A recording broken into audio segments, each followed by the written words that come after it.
Fala galera, beleza? Com vocês mais uma vez aqui o nosso canal Papo Nada Sério e o nosso vídeo da semana. Pois é, dando continuidade àquela sequência de 3 vídeos da série Paraíba, Mulher Macho, hoje é a vez de a gente conhecer um pouco sobre a vida e a história de João Dantas. João Dantas, o namorado da professora Naide Beris e o assassino, passional do então governador da Paraíba, em 1930, João Pessoa. Pois é, hoje vocês vão capar um pouquinho sobre a história dele, certo? Algumas vivências do seu passado anterior ao fatídico 26 de julho de 1930 e quais foram as reais causas, os reais motivos que o levaram a assassinar João Pessoa. Foi apenas um crime passional? Foi um crime político?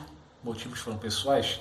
Tudo isso você vai ficar sabendo já já com o início do nosso vídeo da semana. Antes, mais nada, a gente pede que vocês que ainda não se inscreveram, por favor, não perca mais tempo. Vá lá, se inscreve no botão vermelho, assina o sininho, vai lá nas notificações, aperta para você ficar recebendo semanalmente todos os sinais de novos vídeos que nós vamos começar a postar, beleza? Assistiu o vídeo? Gostou? Deixa lá o teu like. Importantíssimo para a gente poder saber se vocês estão gostando do que nós estamos fazendo. E mais ainda, para saber isso, você vai deixar o seu comentário lá no final do vídeo. Beleza? Combinado? Vamos começar? Já já a gente volta então com o vídeo da semana. O segundo vídeo da série Paraíba, Mulher Macho, a história e vida de João Dantas. Já já a gente volta.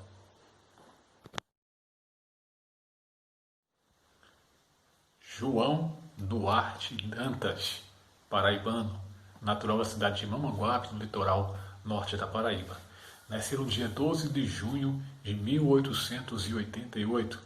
Na verdade, é jornalista, formado advogado, e as informações acerca dele estão muito ligadas, basicamente, à sua relação final com o presidente ou governador do estado da Paraíba, naquele ano de 1930, João Pessoa, uma vez ele tenha sido causador da sua morte por assassiná-lo no dia 26 de julho de 1930.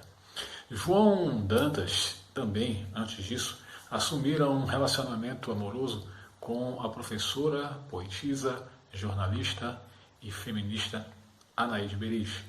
E um relacionamento que, com o passar do tempo, se torna um tanto conturbado por conta das próprias diferenças políticas e ideológicas que os dois tinham. Ele também estava muito ligado à oligarquia dos coronéis no interior da Paraíba, principalmente porque sua família, uma parte dela, era da cidade de Teixeira, no sertão paraibano, e essa ligação era muito forte com o então coronel José Pereira, chefe político e de uma oligarquia na cidade de Princesa Isabel, também no sertão do estado. E como não poderia deixar de ser, essa estreita ligação com as oligarquias regionalistas do sertão fez com que João Dantas se tornasse uma pessoa ativa politicamente na defesa dessa causa, mesmo que muitas vezes essa devoção parecia ser um tanto cega, uma vez que nós sabemos os grandes problemas sociais que esse tipo de politicagem, não é nem política, mas politicagem, trazia para a população em geral, principalmente a população carente lá no sertão. No entanto, ele sempre foi muito destemido e claro em suas ideias no tocante à questão de defendê-las perante a opinião pública e perante a correligionários e até inimigos políticos que viriam a questionar a sua devoção a essas oligarquias. E entre esses inimigos políticos, o próprio João Pessoa. O interessante é que João Pessoa era aliado de todos esses políticos e dessas oligarquias que ali existiam.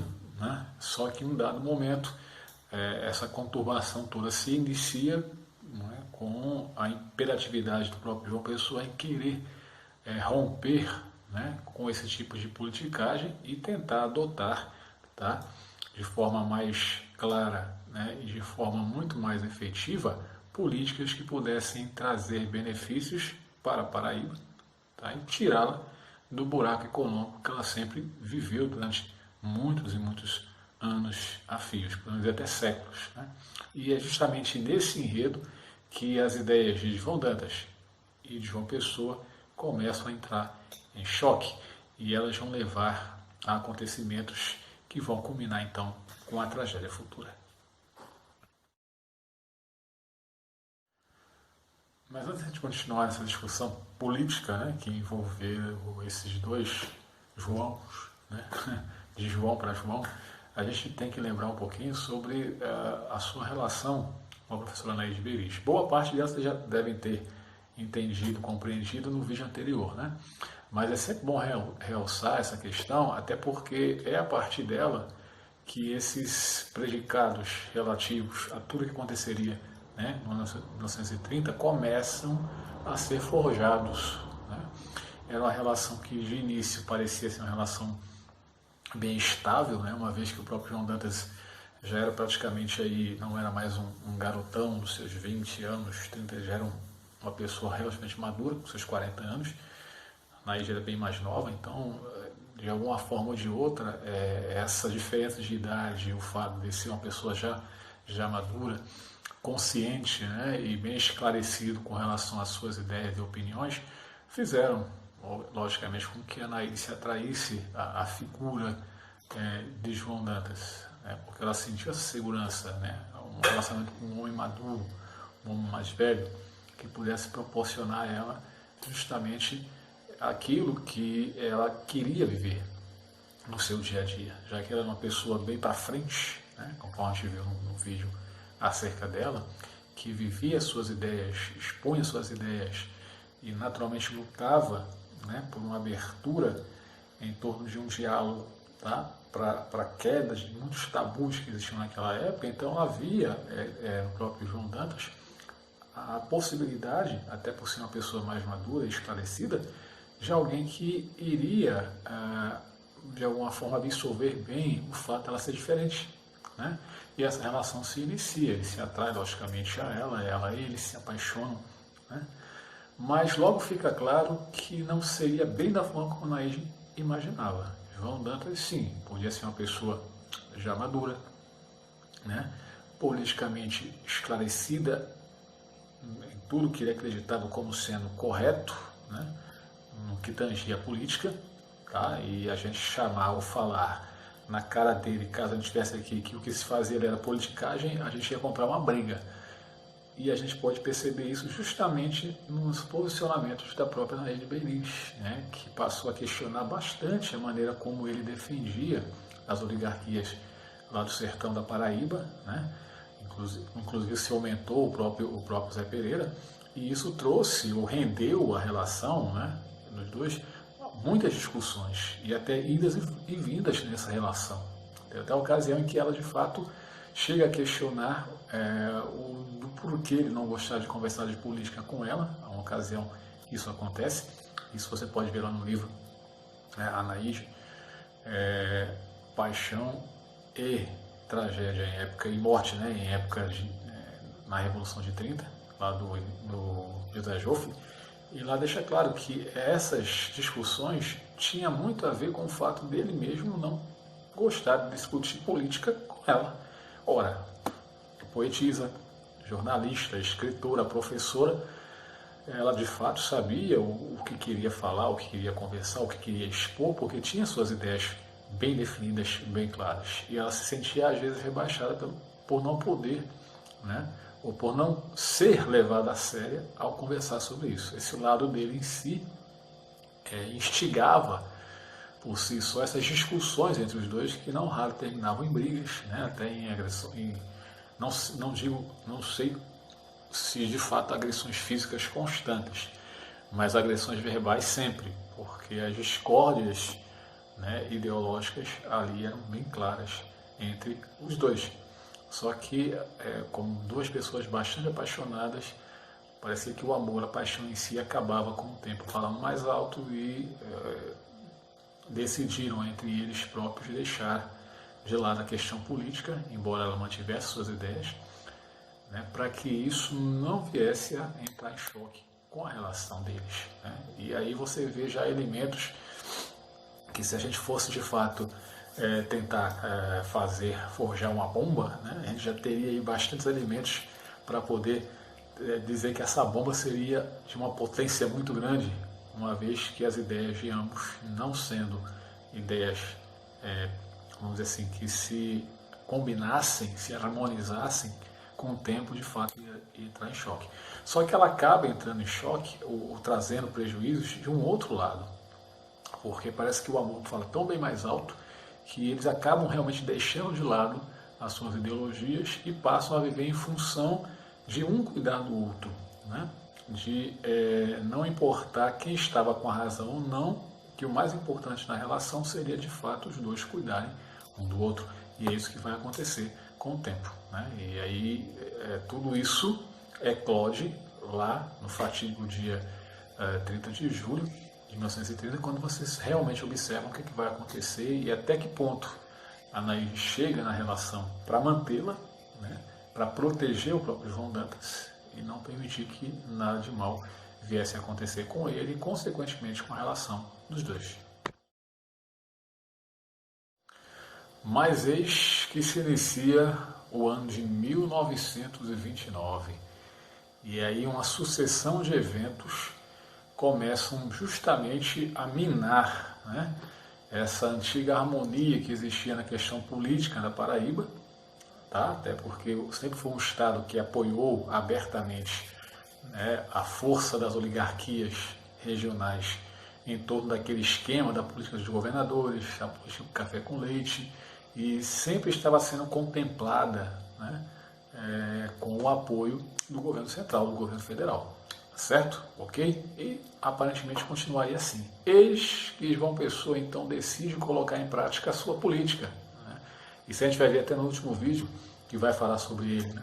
Quando ele veio para Paraíba, certo de fazer mudanças importantes. E essas mudanças mexeram diretamente com as oligarquias rurais, principalmente com os interesses do coronel José Pereira, lá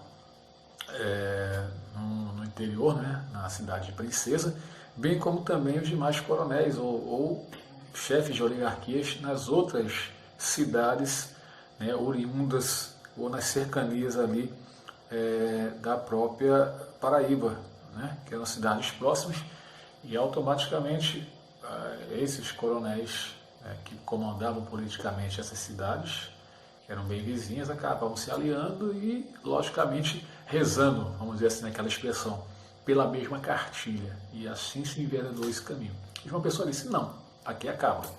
Muito basicamente por conta da falta de comércio, da falta de divisas, tá? Que as produções agrícolas, principalmente o algodão na Paraíba, deixavam de dar ao Estado.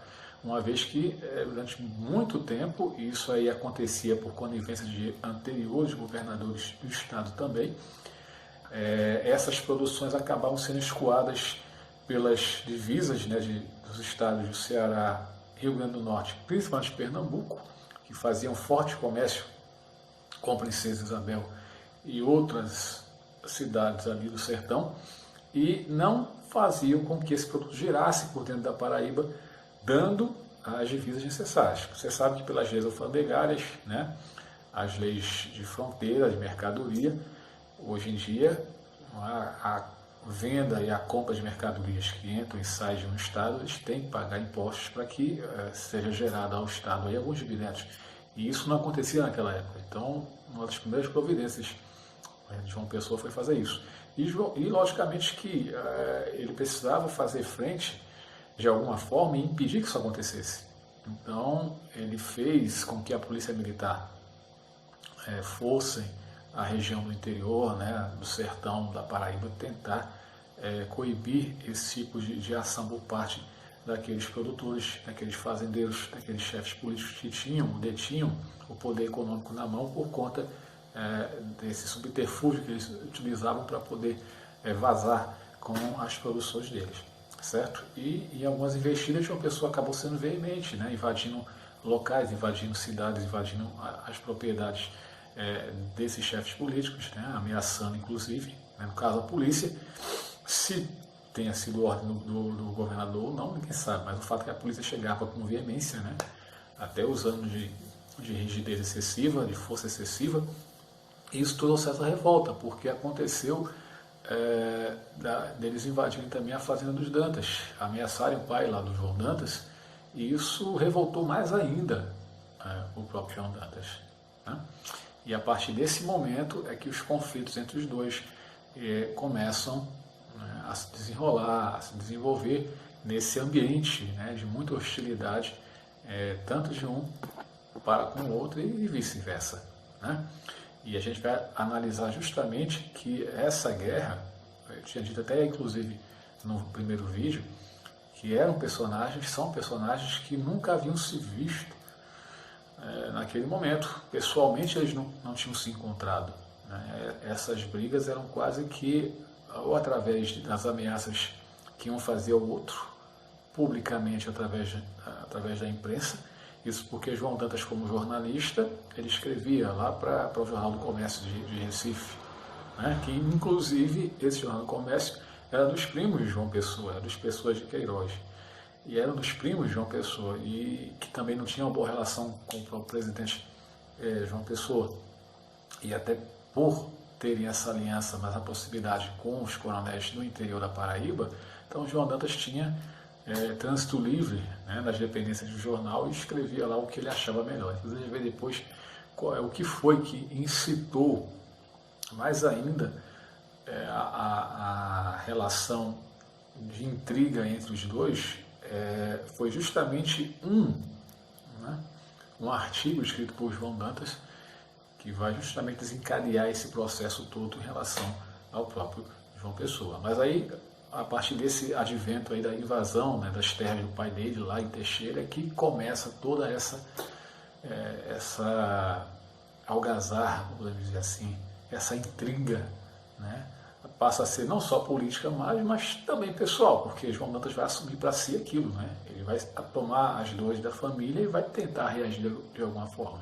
Então é o uso da política como uma plataforma para tentar atingir alguém que atingiu o âmago de uma família e levou aquela discussão para um âmbito pessoal. Basicamente isso aí. A política, a vida pública, a vida política sendo misturada com a vida pessoal. E aí que vai ser desencadeado todo aquele processo entre os dois. E a gente vai ver mais tarde como foi que isso aconteceu.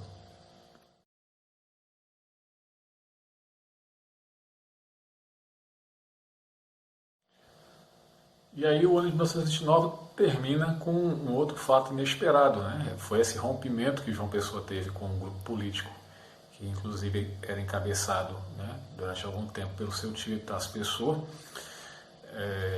chamados epitacistas, né?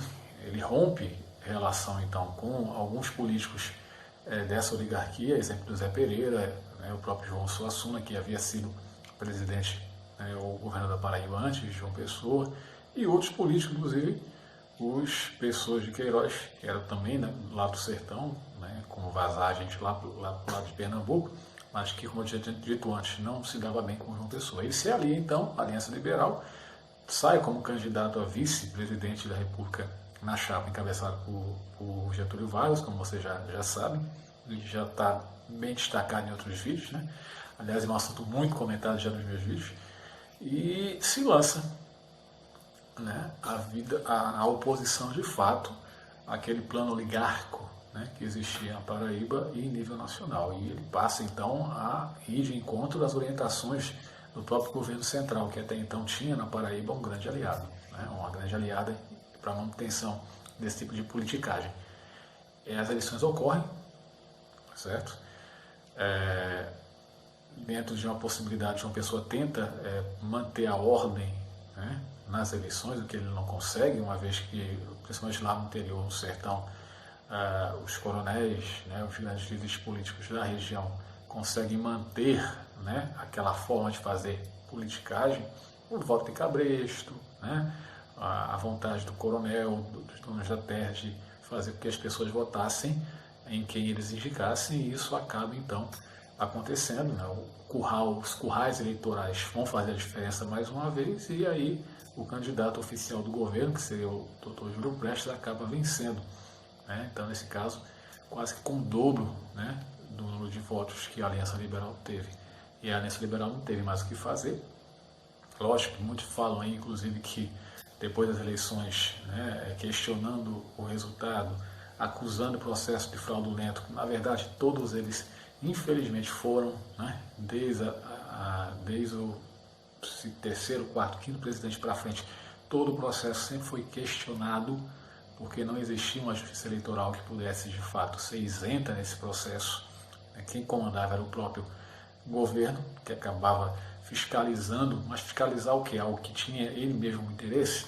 Então, basicamente, toda a conjuntura, toda a estrutura eleitoral daquela época era um convite aberto à fraude eleitoral. Ela sempre existiu. E nesse momento não seria diferente, né? Se achava realmente que a Aliança Liberal, vindo com uma outra proposta, com uma outra capa de proposta de mudança política, a população iria, de fato, abraçar aquilo ali e eles conseguiriam vencer. Mas, infelizmente, para eles, naquele momento, não ocorreu daquela maneira. E aí João Pessoa vai se ver praticamente isolado politicamente dentro da Paraíba depois que acabam as eleições. E são esses fatos que vão levar, né, ao acirramento maior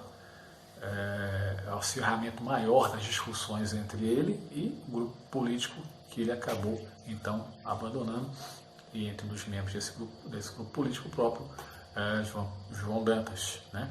E vai piorar quando a princesa Isabel resolve, através do coronel Zé Pereira, se emancipar politicamente do resto da Paraíba, se tornando aí o município independente de Princesa, o que logicamente não agradou João Pessoa em nada, ocasionou quase que uma guerra civil dentro, e a forçação de barra para que houvesse uma intervenção federal era tão grande, né, que se achava que isso iria realmente acontecer.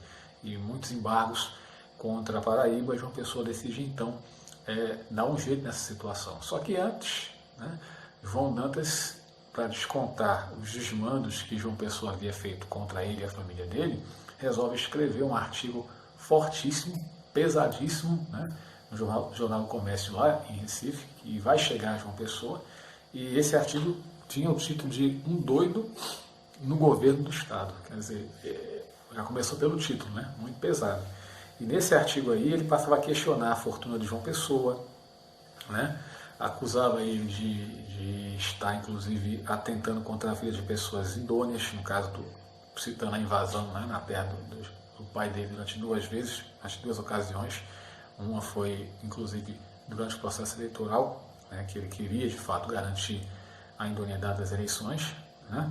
E, de fato, esse artigo chega a João Pessoa como uma bomba, né? Quando ele lê aquilo lá, ele fala, não, isso não pode acontecer, não pode ficar desse jeito. É quando ele decide, então, fazer com que a polícia, devido a denúncias que ele recebe de que, para poder fomentar, né, mais ainda a guerra entre a Paraíba, o governo do Estado, na verdade não era a Paraíba, o governo do Estado contra o município de Princesa, que havia declarado sua emancipação, ele recebe uma denúncia de que pessoas estavam guardando na capital armas e enviando para o interior para fortalecer, né, as tropas do coronel José Pereira. Tropas, elas que a maior parte era mantida por jagunços e cangaceiros.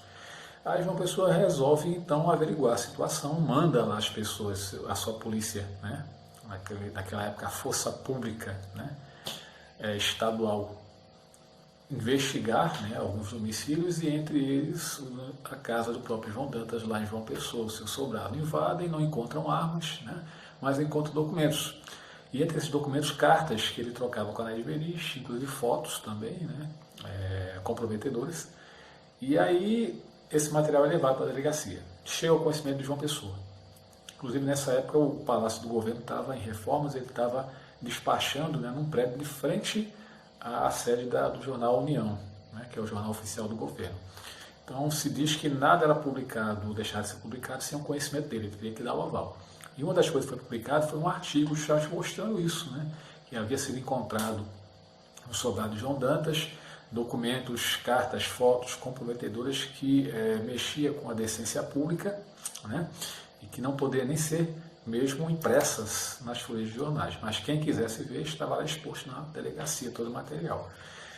E isso acontece. Chega a João Dantas, né, através, né, dos volumes do Diário da União, que chega lá também em Pernambuco. Ele já está em Pernambuco nessa época, até para fugir um pouco desse clima de acirração, e aproveitando para escrever contra João Pessoa. e ele acaba lendo, né? E lê também que João Pessoa está lá em Recife. E aí ele vai juntar as coisas. Minha vida pública foi devastada, aberta, escancarada para todo mundo. Minha família também foi agredida por esse cidadão. Então, eu tenho que lavar a honra da minha família com sangue, e a minha própria com sangue.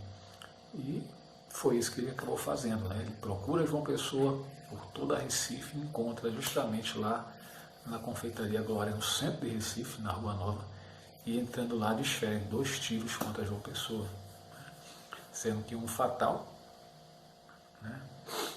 Praticamente não dá a ele mais chance de sobreviver, ele morre, e o restante da história você já sabe, né? A partir da morte dele, se eclode aí, né? Se estoura novamente, se reacende, né, a chama de luta da Aliança Liberal, que vai então comandar um processo, vamos dizer assim, de quase beatificação do corpo de João Pessoa, que faz aí um tour por várias capitais do Nordeste até chegar no sul do país.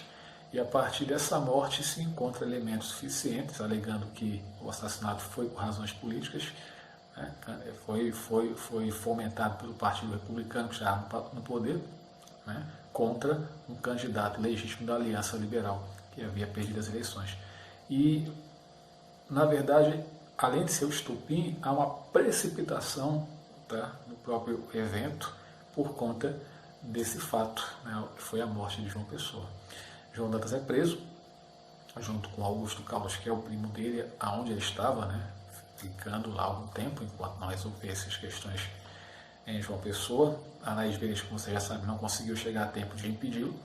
Ele é preso junto com Augusto Caldas, no mesmo dia, e ficam lá até meados do dia 6 de outubro, que é quando de fato a Revolução eclode, a cadeia pública, né, onde ele estava invadida, e aí no dia 6 de outubro, tanto ele como Augusto Caldas são mortos. Na verdade, há 2 versões, de que eles são encontrados mortos, né, porque se suicidam, mas fica difícil acreditar nisso, né? Há quem diga que, de fato, a invasão de 8 pessoas que pertenciam ao movimento revolucionário, há uma chacina, eles são mortos, inclusive Augusto Caldas inocente, porque ele tinha ido lá junto com a Anaís Beris só para tentar impedir o primo de cometer aquele crime. E eu tinha dito lá num vídeo anterior, dito não, até escrevi, os tiros não mataram apenas João Pessoa, mataram a República Velha, mataram João Dantas, Augusto Caldas e Anaís Beris também. Então João Dantas, nesse sentido aí, ele quis lavar a sua honra, né? Se via no direito de fazer isso, acabou fazendo, e ele tinha consciência de que os tiros que ele tinha dado iria provocar algo que a Aliança Liberal queria muito, que era a Revolução. Ele era consciente disso, e ele acabou sendo uma das vítimas desse processo revolucionário, perdendo a sua vida. Bom, galera, essa foi a história de João Dantas, espero que vocês tenham gostado. Enrolei mais do que expliquei alguma coisa, né? Mas no grosso, no geral, esses foram os principais acontecimentos de sua vida, tá? Que levaram ele basicamente a esse fatídico dia 26 de julho de 1930, por ocasião do assassinato, né, de João Pessoa, que ele mesmo provocou, e alguns meses à frente a sua própria morte, aos 42 anos de idade, sendo praticamente linchado, né, ou assassinado dentro das dependências da cadeia pública de Recife. Galera, obrigado aí pela atenção de vocês. Mais sobre o assunto vocês podem pesquisar, né? Já dei o livro aí de ideia para vocês, que é Anaís, né? Paixão e Morte, a Revolução de 30, do José Joffre. Tem também as razões que levaram João Dantas a matar João Pessoa, tá? Tem lá o filme da Chizuki Yamazaki, Paraíba Mulher Macho, que também conta um pouco desse enredo como um todo.